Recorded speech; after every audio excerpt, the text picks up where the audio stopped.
Irmãos, hoje nós vamos dar continuidade à nossa série, que é Os Milagres de Jesus, o Cristo. Amém?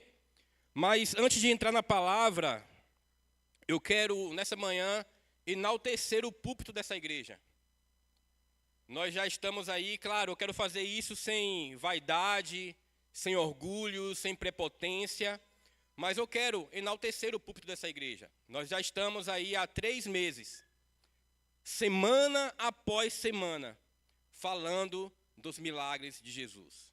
E sempre com um único intuito, que é trazer um ensino de que os milagres não têm um fim em si mesmo, mas que esses milagres apontam para algo maior.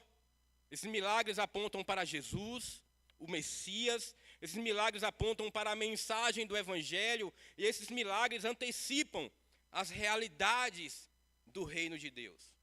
Eu não sei você, mas eu particularmente, nas entrelinhas desses milagres, eu aprendi ensinamentos preciosos. E eu tenho certeza também que você tem sido edificado mensagem após mensagem. Nós vimos aqui, por exemplo, cura de cegos, cura de leprosos. Nós vimos aqui Jesus curando no sábado o homem da mão ressequida, o homem da mão mirrada. Nós vimos aqui cura de enfermos que já estavam à beira da morte. Nós vimos aqui ressurreição, multiplicação de pães em peixes.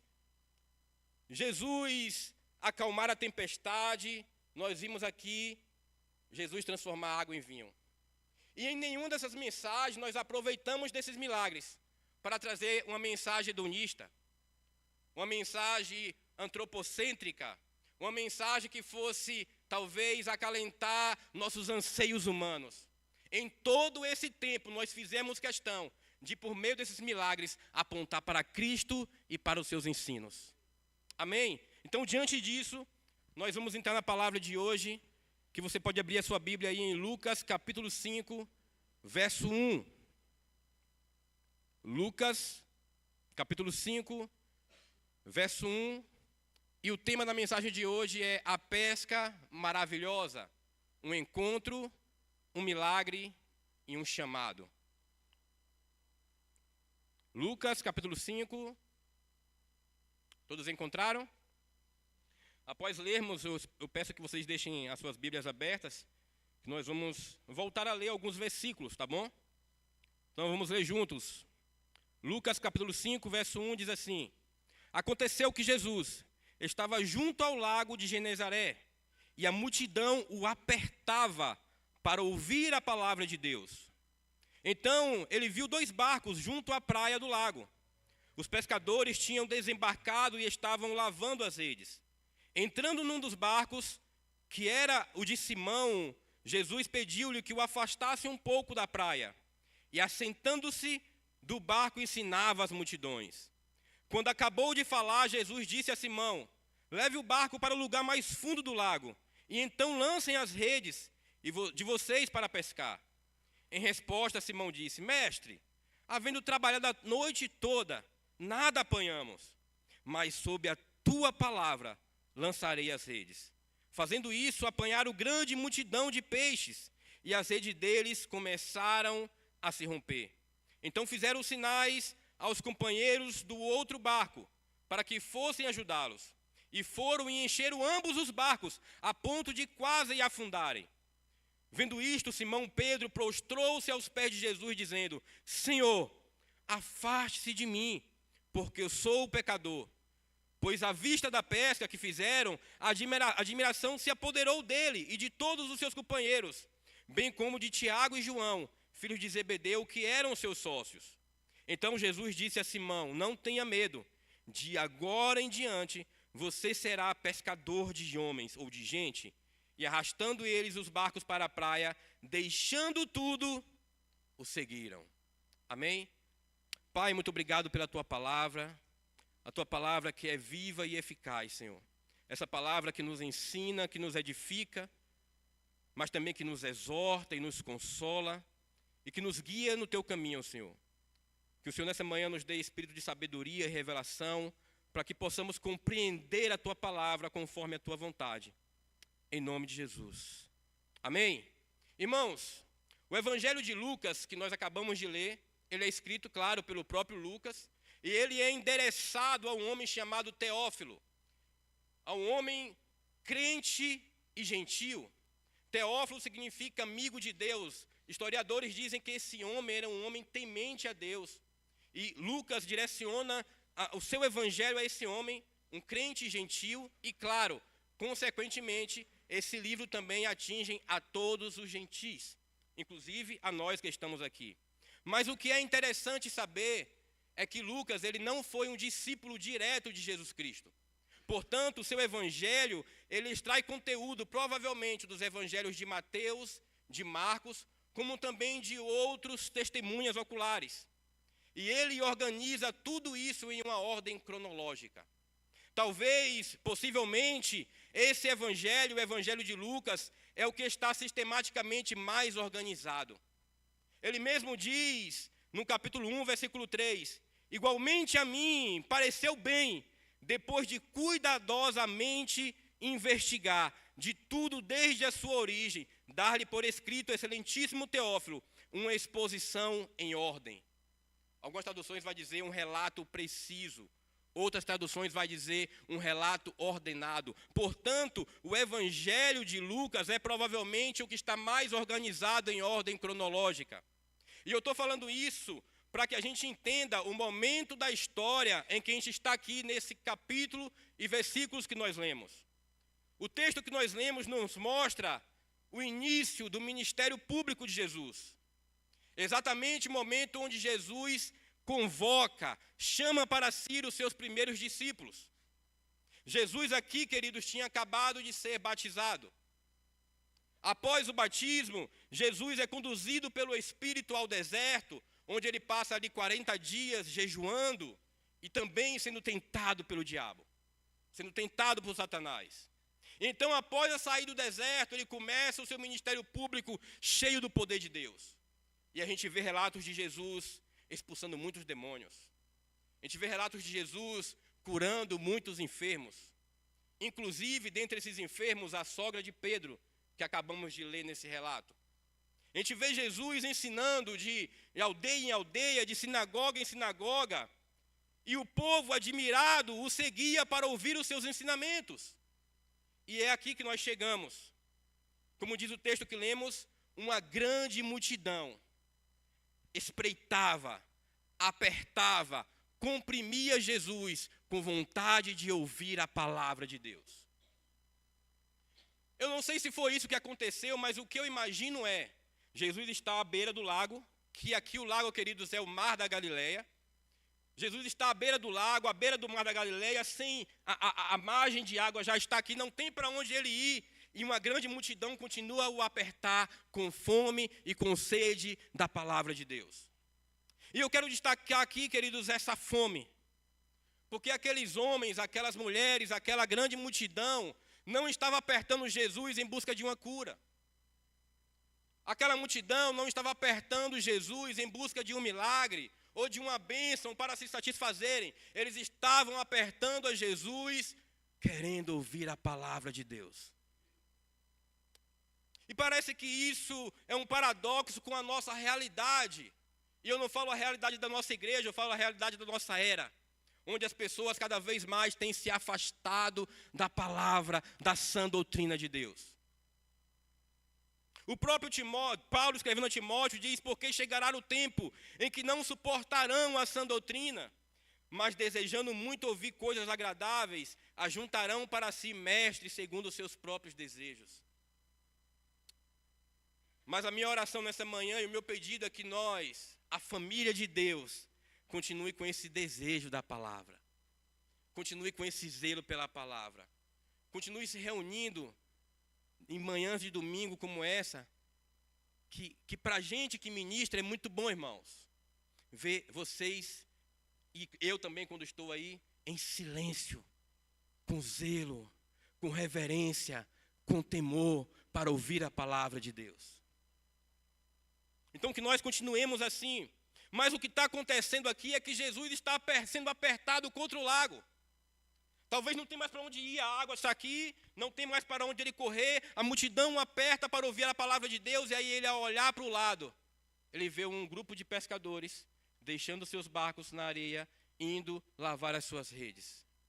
E então, ele chama esse grupo de pessoas, e aqui, dentre esse grupo de pessoas, estavam Pedro, Tiago e João. Se a gente olhar para Mateus e Marcos também, junto com eles estava André, o irmão de Pedro. E curiosamente, dentre esse grupo de pessoas que Jesus se depara aqui, acabando de chegar de uma pesca, estão os primeiros discípulos que seriam chamados por ele. Também, curiosamente, esses três, Pedro, Tiago e João, faziam parte daquele seleto grupo de discípulos, chamado o grupo de discípulos mais íntimos de Jesus. Foram esses três que Jesus levou à casa de Jairo, e só eles três viram aquela menina sendo ressuscitada. Foram esses três que Jesus levou ao Monte da Transfiguração, e eles tiveram o prazer de verem Jesus glorificado, transfigurado. Foram esses três que Jesus levou ao jardim do Getsêmani, e pediu para que aqueles três orassem naquele momento de angústia. Esses eram os três discípulos talvez mais queridos, mais íntimos de Jesus. Então Jesus entra em um dos barcos, o de Simão Pedro, e pede para que Pedro afastasse um pouco da margem. E ali ele usa aquele barco como púlpito para continuar ensinando a multidão. E por que ele faz isso? 2 motivos. Primeiro, ele precisava se livrar daquela multidão. Ele está à margem da água, não tem para onde ele ir, a multidão continua apertando, ele olha para aquele barco, entra no barco e Pedro, me coloca mais a fundo. Ele tinha que se livrar daquele aperto. Mas segundo, Jesus precisava amplificar a sua voz. Não sei se você sabe, esse mar da Galileia é o mesmo mar da Galileia que Pedro pregou aqui, que a ventania tomou o mar, as ondas ficaram gigantes e aqueles discípulos se desesperaram no barco. Ou seja, era um lugar de muito vento. E quem é de praia vai saber dizer que existe o vento maral. É o vento que vem da água para a terra. Então, quando Jesus se desloca no barco para a água, ele aproveita do vento para carregar a sua mensagem àquela multidão. Não tinha microfone, queridos, era no gogó. Mas aqui, queridos, eu quero chamar a atenção para o primeiro ponto dessa mensagem. Quem está no slide pode colocar. Que é o Jesus que nos encontra no ordinário. O Jesus que nos encontra no cotidiano. O Jesus que nos encontra no dia a dia das nossas vidas. Aqueles homens estavam em um dia comum, trabalhando para sustentar as suas famílias. E em meio a esse dia comum, a esse dia cotidiano, Jesus os encontra. Porque Jesus é o Jesus que nos encontra no ordinário. A exemplo de Mateus. Mateus está no seu posto de trabalho coletando impostos.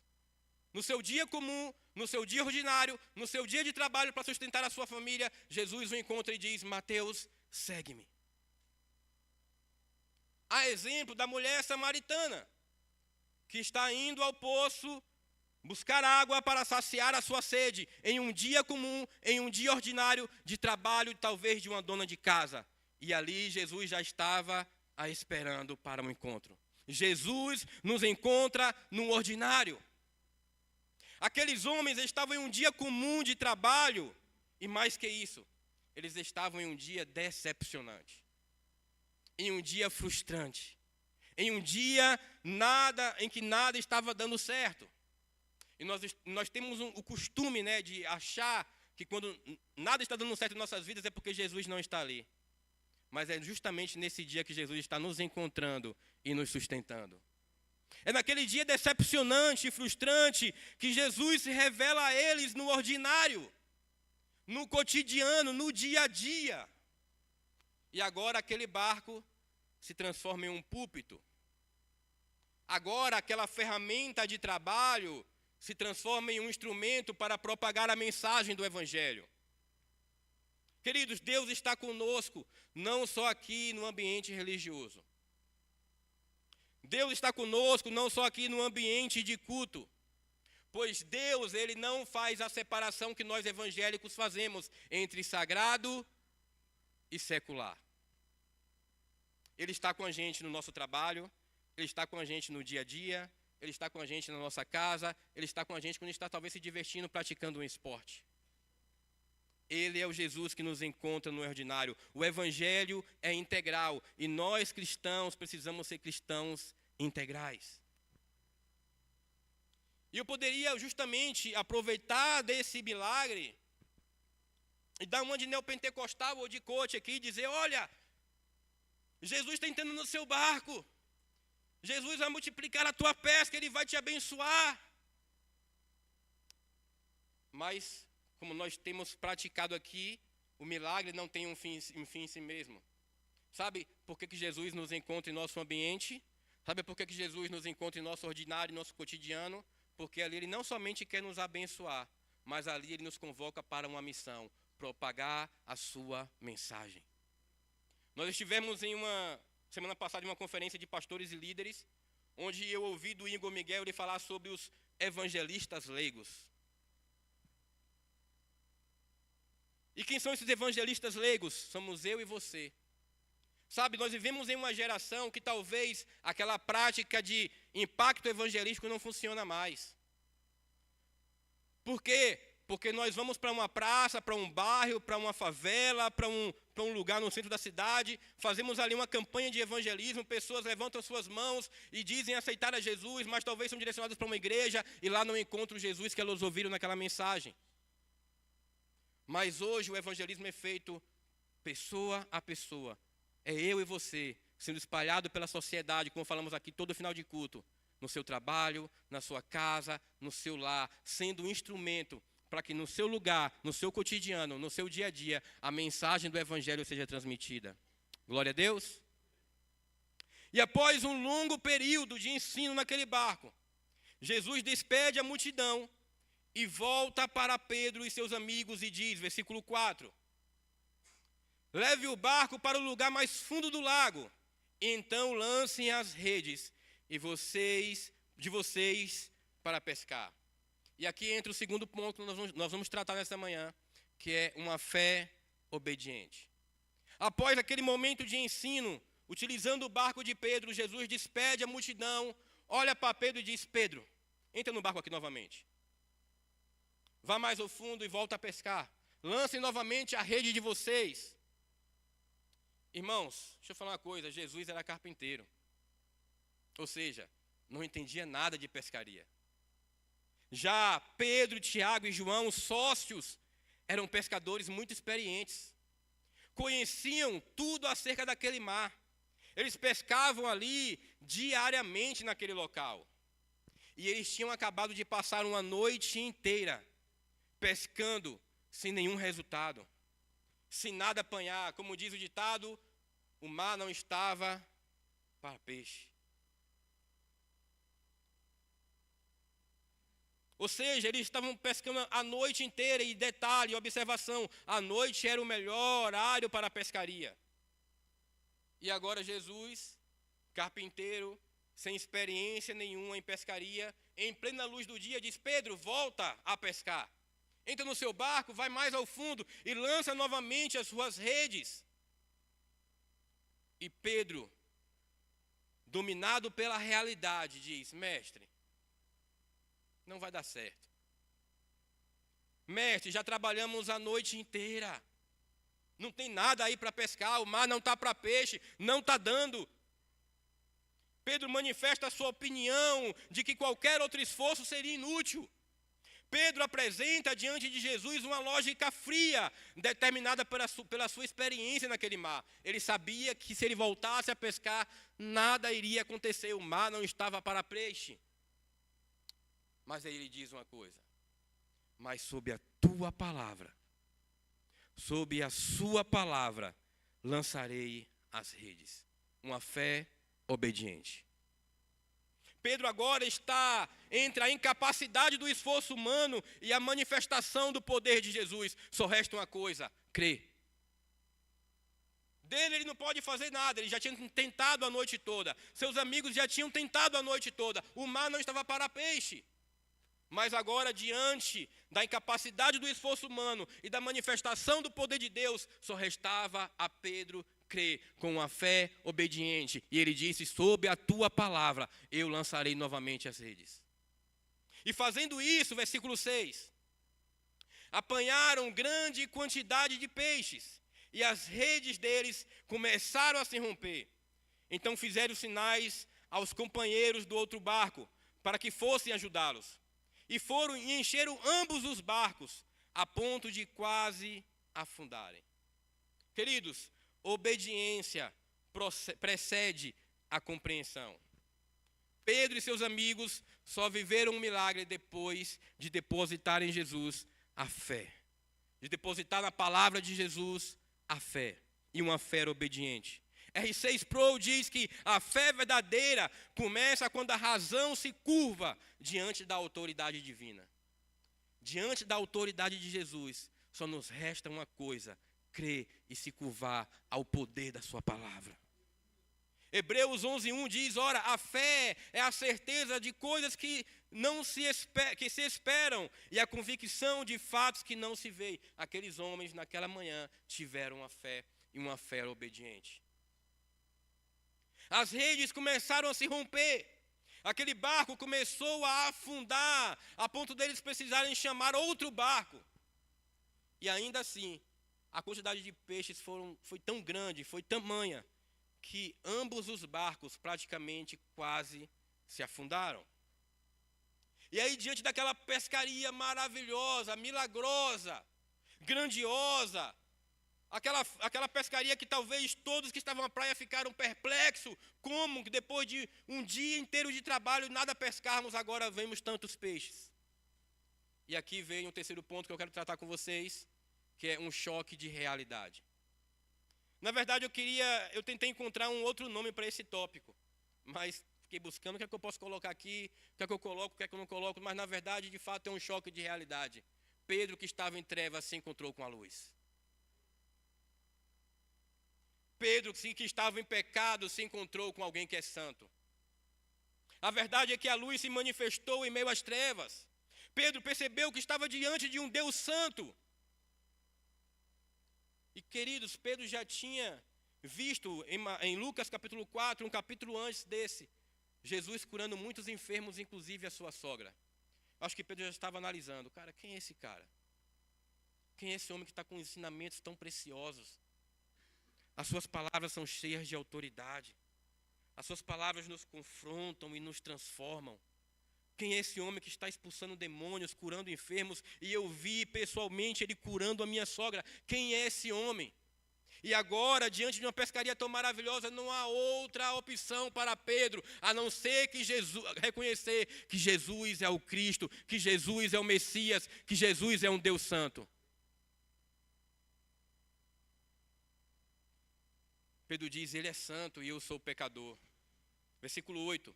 Vendo isto, Simão Pedro prostrou-se aos pés de Jesus, dizendo: Senhor, afaste-se de mim, porque eu sou pecador. No momento onde Pedro vai lançar as redes, ele diz: mestre, já pescamos a noite inteira e nada pegamos.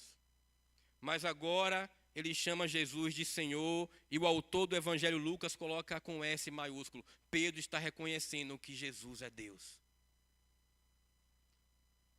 Antes, Pedro tinha reconhecido a Jesus como mestre por meio dos seus ensinamentos, mas agora ele reconhece que Jesus, ele compreende de quem ele está diante.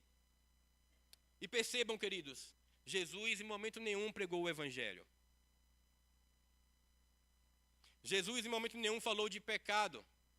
Jesus em momento nenhum falou de arrependimento. A exemplo do encontro de Jesus com Zaqueu.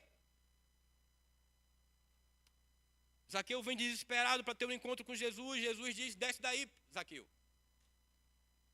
É propício que eu entre na sua casa e tenha um tempo com você hoje. A Bíblia diz que Jesus entra na casa de Zaqueu e ele não fala nada. Ele não prega o Evangelho, ele não fala sobre pecado nem sobre arrependimento, mas a luz se manifesta em meio às trevas. O santo se manifesta em meio ao profano, ao pecador. E Zaqueu diz: vê, Senhor, darei aos pobres metade dos meus bens. E se prejudiquei alguém em alguma coisa, eu lhe restituirei 4 vezes mais. Queridos, quando nós estamos na presença de alguém que é santo, só nos resta ter convicção dos nossos pecados. Porque na presença de um Deus que é santo, a presença de um Deus que é santo gera convicção do nosso pecado. Onde a luz se manifesta, não há espaço para as trevas. Então Pedro ali, mesmo sem ouvir a mensagem do Evangelho, talvez ele tinha ouvido naqueles ensinos, mas diante agora de um Deus que é santo, ele reconhece, eu sou pecador. 1 João, capítulo 1, versículo 5, diz, e a mensagem que dele ouvimos e vos anunciamos é esta, Deus é luz, e nele não há trevas alguma. Se dissermos que temos comunhão com ele e andarmos nas trevas, mentimos e não praticamos a verdade. Ou seja, se nós estamos em comunhão com Jesus, se nós estamos na presença de Jesus, não há lugar para pecado em nossas vidas. E eu não estou aqui dizendo que nós não vamos falhar, que nós não vamos tropeçar e cair talvez em um pecado, mas não há espaço para uma vida pecaminosa, uma vida de iniquidade. Diante da presença de um Deus santo, isso gera em nós convicção de pecado e nos conduz ao arrependimento. Pedro está diante de um Deus santo, cheio de temor e convicção de pecado, e pede para que Jesus se afaste dele. Senhor, se afaste de mim, porque eu sou pecador. E o que é que Jesus faz nesse momento?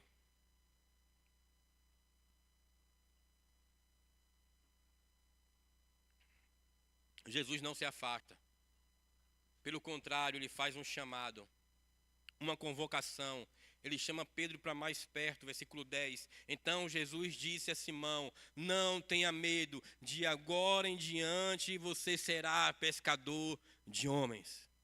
De agora em diante eu estou transicionando a tua vocação. Você até então era pescador de peixes, mas a partir de agora você será pescador de homens. Jesus chama, convoca Pedro e seus amigos para uma missão. E esse é o quarto ponto que eu quero tratar com vocês, é um chamado ao discipulado. E aqui talvez esse seja o ponto mais alto da mensagem. Por quê?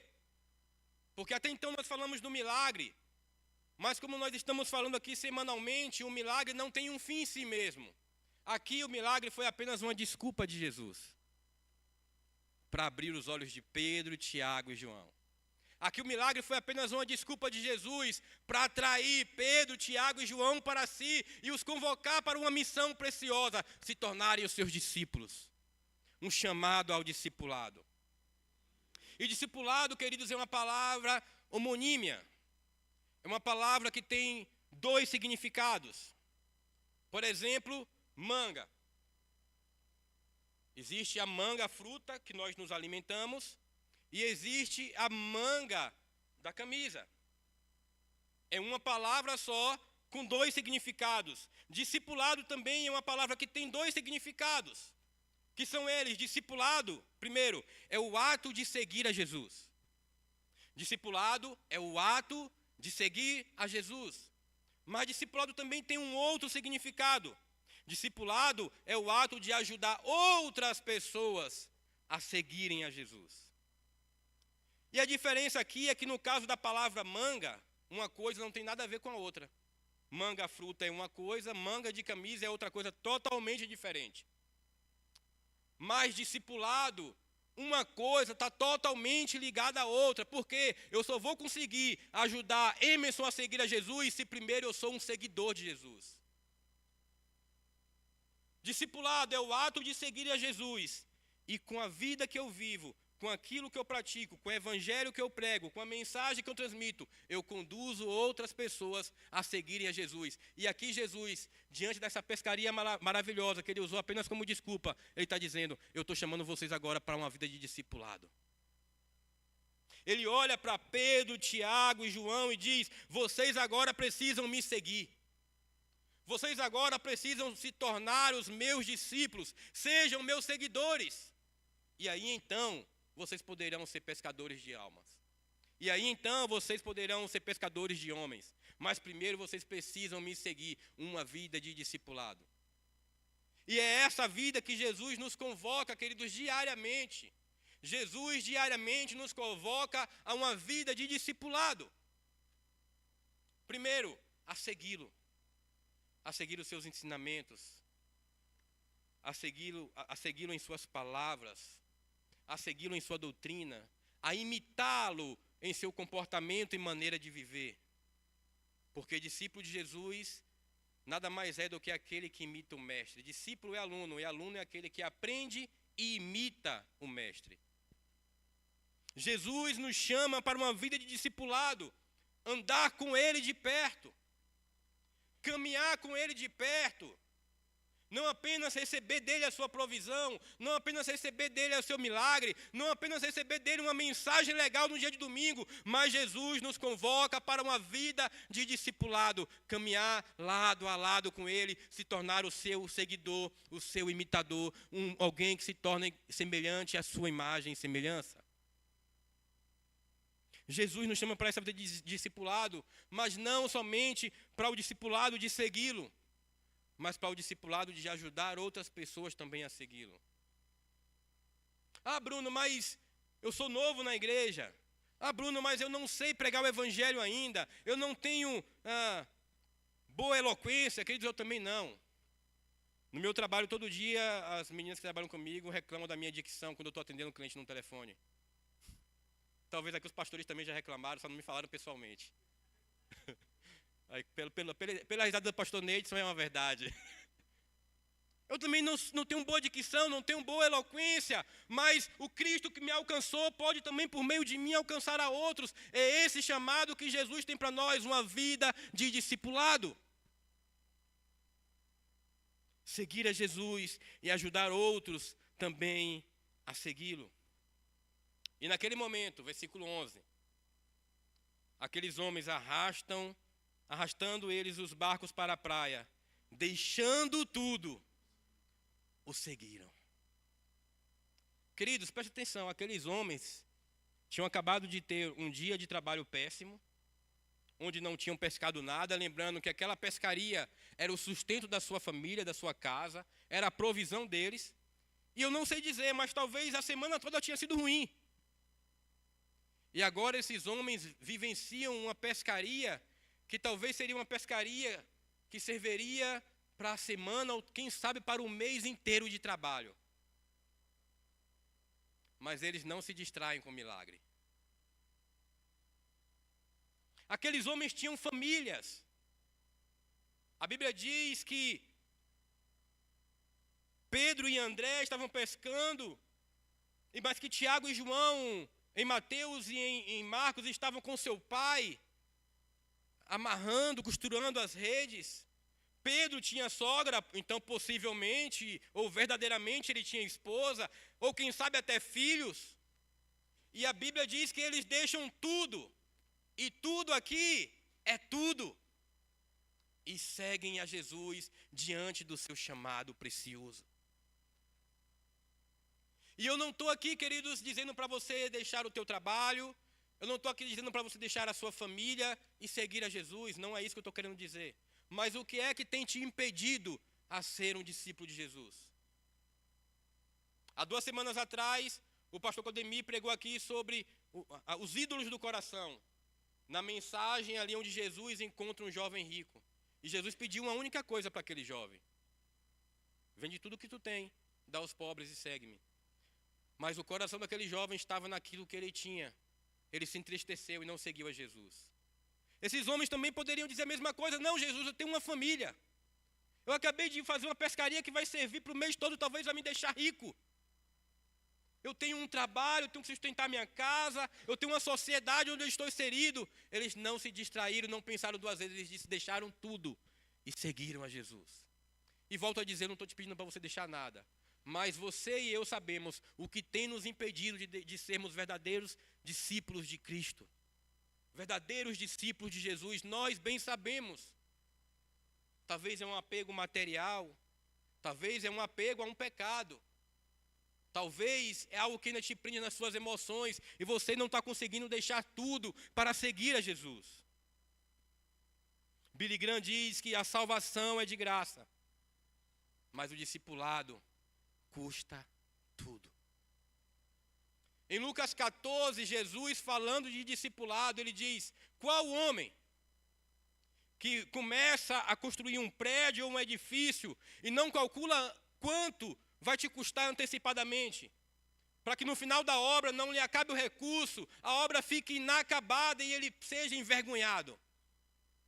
Jesus ali não está falando de dinheiro, não está falando de empreendimento, Jesus não está falando de planejamento financeiro, Jesus está falando de discipulado. O que ele está dizendo é: antes de caminhar comigo, calcula antes quanto vai te custar. E entre nessa empreitada já sabendo, vai te custar tudo. E quando você começa uma vida com Jesus, sabendo que vai te custar tudo, quando te faltar alguma coisa, você vai saber: eu vou continuar com Jesus, porque eu já sabia que iria me custar tudo. Quando alguém na sua família ficar enferma, você vai dizer: eu vou continuar com Jesus, porque eu já entrei sabendo, vai me custar tudo. Quando te faltar dinheiro e talvez o pão de cada dia na tua casa, você vai dizer: eu continuo com Jesus, porque eu entrei nessa empreitada sabendo, caminhar com Jesus vai me custar tudo. E aí quando você se entrega por completo a Ele, saiba, Ele vai te suprir nos mínimos detalhes. Aqueles homens deixaram tudo para uma vida de discipulado com Jesus. E a pergunta que não cala é, queridos, o que foi que eles viram? O que foi que Paulo viu? Que ele diz: agora em diante eu considero tudo como perda. Eu considero tudo como esterco. Pela sublime e maravilhoso conhecimento de Cristo Jesus. O que foi que esses homens viram? Que diante daquele cenário eles deixaram tudo imediatamente, colocaram os barcos na areia, deixaram lá as redes com os peixes e seguiram a Jesus. O que foi que eles viram? E esse é o quinto ponto e último que nós vamos tratar, já estou encerrando. Eles viram Jesus. Em primeiro lugar, eles viram um mestre a ser seguido. Naquela época era normal mestres terem discípulos, terem seguidores. Eles passavam nas praças, conduziam o ensinamento e atraíam os discípulos para si. E aí eles viram em Jesus um mestre que de fato era digno de ser seguido.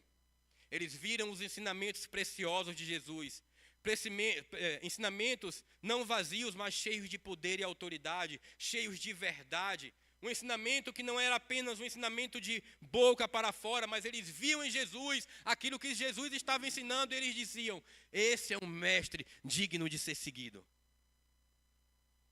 Segundo lugar, eles viram um Senhor digno da nossa fé e obediência.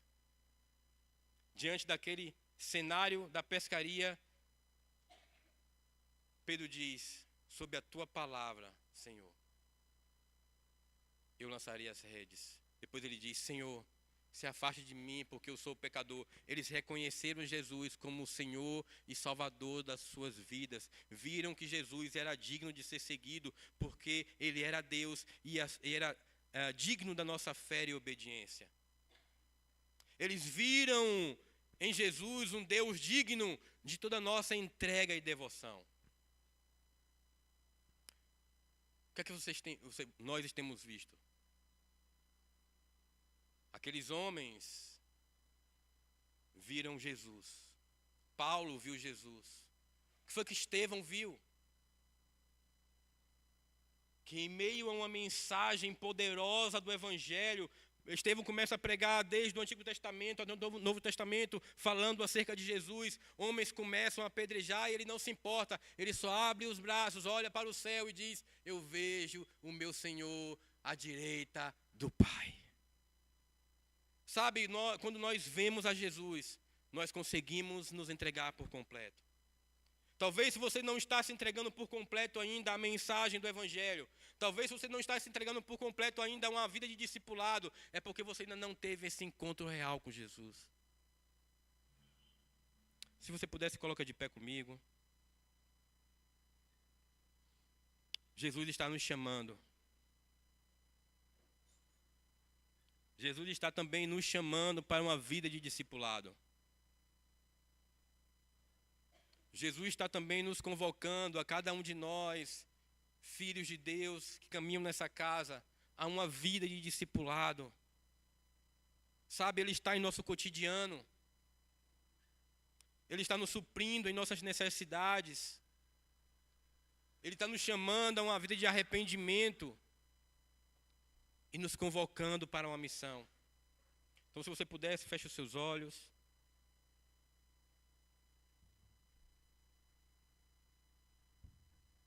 E diante dessa mensagem, eu te peço que você possa refletir. Porque eu tenho certeza que assim como Jesus encontrou a Pedro em um dia comum e normal da sua vida, Jesus também tem te encontrado. Talvez você agora trouxe a memória, você recordou o dia que Jesus te encontrou lá atrás. E foi um dia comum, de trabalho, assim como foi com Pedro. Mas Jesus nos encontra com um propósito, queridos. Jesus supre as nossas necessidades, assim como supriu a de Pedro, com um propósito. Jesus nos chama para uma vida de arrependimento com um propósito. Ele está nos convocando para uma vida de discipulado.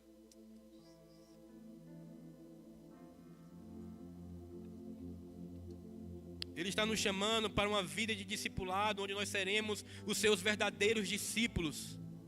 Sabe, nesse momento aqui, onde nós relatamos, o milagre foi apenas uma desculpa para Jesus encontrar aqueles homens. Então não vive em busca do milagre para a sua vida, vive em busca desse Jesus, que embora nos dê milagres, embora nos abençoe, embora nos cure, Ele está nos chamando para caminhar com Ele, um relacionamento íntimo e de perto, sendo os seus verdadeiros discípulos. Ó Senhor, nós estamos aqui nessa manhã, Pai, e rendemos graças a Ti pela Tua palavra, essa palavra que é viva, e que nessa manhã mais uma vez está nos confrontando, e que mais uma vez está nos acalentando, que mais uma vez está nos consolando, mas sobretudo nos ensinando e nos chamando, nos convocando para uma vida com Cristo. E diante desse chamado, Senhor, diante dessa convocação, eu oro, Senhor, para que a nossa resposta seja a mesma de Pedro. Nós deixamos tudo porque te amamos sobre todas as coisas, Senhor Jesus. Te amamos com todo o entendimento, com toda a nossa alma, com toda a nossa sabedoria, com toda a nossa força. Queremos acima do dinheiro, te queremos acima das bênçãos, te queremos acima das conquistas momentâneas e passageiras dessa vida. Nós te queremos acima de tudo. Por isso, assim como Pedro, nessa manhã nós dizemos: deixamos tudo por ti, Jesus.